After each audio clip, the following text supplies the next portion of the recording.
Hey guys, and welcome back to my channel. Today I will be showing you how to make sazones, and basically what this is just the base that I use for almost all of my Cuban cooking and more. So to make this you need about one large white or yellow onion.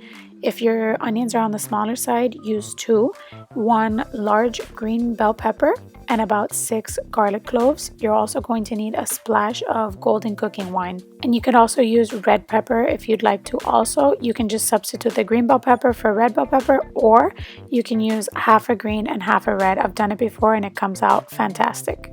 So I'm just going to chop up my onion a bit. I'm going to cut it into fours on each side, and I'm going to do the same for my bell pepper. This is just to help my food processor along. If you don't have a food processor, you can also do this in a blender. Now keep in mind guys that what I'm showing you is how I make it ahead of time to store in the fridge, so I just have it handy whenever it is that I'm going to cook dinner. However, if you wanted to make this just the day of, you don't need a food processor, you don't need a blender. Just go ahead and chop up. I would say if you're making one dish, just chop up about half of a white onion or a yellow onion, half a green pepper, and maybe 2 to 3 garlic cloves, depending on how much garlic you like in your dish. Chop it up, and you're going to use that as your base. So like you saw, all I did was add a splash of cooking wine, and then I added half of my ingredients in. I gave it a pulse, and then I added the rest of my ingredients in, and I blended them until everything was fully chopped up and combined. And then I went ahead and poured this mixture into a container with a lid, and I will be storing that in my refrigerator. Now this keeps for about 2 weeks in your fridge, and it's great to have on hand when you just want to, grab and go and make your dish. You have your base ready to go.